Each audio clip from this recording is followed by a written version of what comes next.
अस्सलाम वालेकुम फ्रेंड्स, उम्मीद है कि आप सब ठीक होंगे। आज हमारा लेक्चर 34 है for ICT A to Z beginner series का। आज के लेक्चर में मैं आपको ICT का मार्केट मॉडल सेल मॉडल दिखाऊंगा SP500 पे। तो मेक श्योर आप इस वीडियो को एंड तक देखें। अगर तो आप मेरे यूट्यूब चैनल पे पहली बार आए हैं तो मेक श्योर आप इस पूरी प्लेलिस्ट को देखें। ये फ्री ऑफ कॉस्ट मैंने आपके लिए बनाई है। फॉरेक्स में अगर कोई बंदा ट्रेड करना चाहता है तो वो इसको ज़रूर देखे and it will be really benefit for you. और आप मेरे टेलीग्राम चैनल को ज्वाइन कर सकते हैं फ्री ऑफ कॉस्ट में। आपको लिंक डिस्क्रिप्शन में मिल जाएगा। कोई अच्छा ब्रोकर चाहिए हो, कोई अच्छा प्रोफर्म चाहिए तो वो भी आपको लिंक डिस्क्रिप्शन में मिल जाएंगे। ओके, तो सबसे पहले मैं आपको एक लिटिल बिट यहाँ पे इसकी थोड़ी सी इंट्रोडक्शन दे देता हूँ मार्केट में सेल मॉडल की। उसके बाद फिर हम चलते हैं आगे। तो ये एक POI है ऊपर। तो क्या होगा, सेल मॉडल में मार्केट पहले आपको नीचे कंसोलिडेट करेगी, मार्केट उस एरिया को छोड़ेगी, ठीक है। उस एरिया को वापस रीटेस्ट भी कर सकती है, ठीक है। ना भी करे तो भी चलेगा। First stage of accumulation, second stage of accumulation. ये लाजम नहीं कि दो एक्यूमुलेशन हो सकता है एक ही हो जाए। फिर वापस आपके इस एरिया में आएगी, इधर कहेंगे लो रिस्क सेल और आ स्मार्ट मनी रिवर्सल, ठीक है। यहाँ पे मार्केट स्ट्रक्चर शिफ्ट हो सकता है। आपका breaker block, order block, fair value gap, inversion fair value gap, कुछ भी आप जो ICT का मॉडल यूज करना चाहते हैं वो करें। First stage of distribution, second stage of distribution और ये आपकी लिक्विडिटी, ठीक है। पहले आपको कंसोलिडेशन दिखेगी, accumulation, first accumulation, second accumulation and then smart money reversal, first distribution, second distribution and the liquidity. Okay, ये जो डिस्ट्रीब्यूशन या एक्यूमुलेशन होती है ना, ये मतलब क्या होता है कि बुलिश मार्केट में जो डाउन क्लोज कैंडल होती है, जो बीरिश कैंडल होती है, उसको मार्केट जब वापस आए तो रिटेस्ट करे, उसको जो है वो सपोर्ट करे, ठीक है ना, वो सपोर्ट बन जाए, ये बात है। और जब मार्केट नीचे आ रही है तो जो अप क्लोज कैंडल है तो जो उसको वो मार्केट रेजिस्टेंस दे, ठीक है। तो चले मैं आपको यहाँ पे चार्ट पे जाके दिखाता हूँ। तो ये 4 आवर का वो है फेयर वैल्यू गैप है जो हमने आइडेंटिफाई कर दिया कि मार्केट यहाँ से हमें रिवर्सल दे सकती है, ठीक है। तो अब आप वीडियो को रोकें और देखें कि ये जो प्राइस एक्शन है इसमें हमें क्या देखने को मिला, ठीक है। इतने से प्राइस एक्शन को आप जो है नोट करके मुझे बताएं कि आपको इसमें क्या देखने को मिला है। चले, अगर अभी तक आपने वीडियो नहीं रोकी तो मैं आपको बताता हूँ।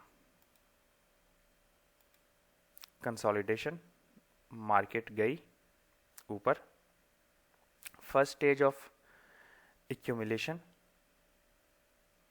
ऊपर गई, आपके 4 आवर के उसमें लिक्विडिटी स्वीप। ये इतना बड़ा कैंडल न्यूज़ कैंडल आई है या क्या था इधर, ये देखें कि ये फेयर वैल्यू गैप से मार्केट रिटेस्ट करके आपकी ये जो है लिक्विडिटी स्वीप हुई। फर्स्ट कन्फ्लुएंस तो आपको ये हुआ, आपका 4 आवर में आप मार्केट इंटर कर चुके हैं, ठीक है। करने के बाद यहाँ से मार्केट आपकी रिवर्स हुई है, ठीक है। फिर आपको ये फर्स्ट आपका ऑर्डर ब्लॉक था जिसको मार्केट ने रिस्पेक्ट दी है, फर्स्ट डिस्ट्रीब्यूशन, ठीक है। और उसके बाद मार्केट सीधा आपके नीचे लिक्विडिटी लेने आ गई, ठीक है। तो हम तो हैं 5 मिनट के टाइम फ्रेम पे, तो हो सकता है आपको जो है ये 1 मिनट में कुछ और देखने को मिले। मार्केट वापस आई है, ये आपको देख सकते हैं, इसको लिक्विडिटी लिया, ठीक है। टाइमिंग बहुत इंपॉर्टेंट है। कंसोलिडेट आपका जो है देखे प्री न्यूयॉर्क ओपन, ठीक है। स्मार्ट मनी रिवर्सल कब हुआ है, पूरे 10 बजे, देख रहे हैं। Time is a factor. Market भागती तब है, एल्गोरिथम जो है ये मार्केट हाई फ्रीक्वेंसी एल्गोरिथम पे चलता है। इसके पीछे कोई हेज फंड नहीं है, कोई वो बैंक नहीं है, कोई चीज़ नहीं है भाई, सीधी सी बात है, ठीक है। बैंक ये मूव्स नहीं बनाती, ये एल्गोरिथम AI से पूरा कंट्रोल्ड है ये, ठीक है। तो उस हिसाब से मार्केट यहाँ पे चलती है, ठीक है। ये कब हुआ है, आपने कभी सुना है कि बैंक अगर पैसा कमाती है इसमें, अगर बैंक ये मूव कर सकती है, ठीक है, तो भाईजान बैंक जो है वो फिर बैंक करप्ट क्यों हो जाती है वहाँ पे, मुझे तो ये नहीं समझ आती। तो वो आपको एक कोई दूसरा बैंक जो है उसके पैसे लेके चला गया तो आप तो कहते हो कि वो तो रिटेलर का स्टॉप लॉस लेते हैं, तो बैंक का स्टॉप लॉस क्यों लेगा? उसको कहते पता कि बैंक का इतना बड़ा स्टॉप लॉस यहाँ पे पड़ा है। ये मार्केट का काम है, ये एल्गोरिदम है, और वो प्राइस टाइम पे होता है, ठीक है। बैंक क्या, या अब बैंक ने सिर्फ इसी टाइम पे घूमना होता है, कोई और टाइम उसको बैंक को नहीं मिलता प्राइस एक्शन को ले जाने का।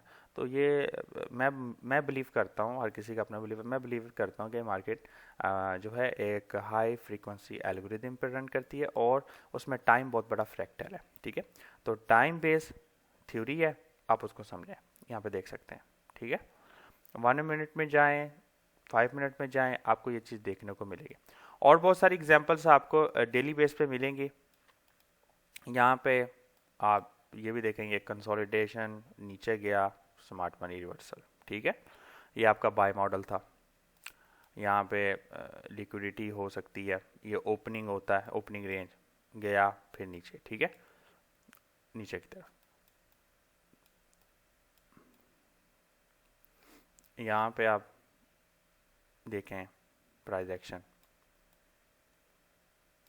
ये जिस दिन बुलिश हो तो आपको बुलिश वाले दिन आपको ये कुछ खास चीज़ें नहीं देखने को मिलेंगी। ये हो सकता है, आपकी आइज़ जो है ना वो ट्रेन होनी चाहिए इन चीज़ों को देखने में, ठीक है। Liquidity, buy model, okay.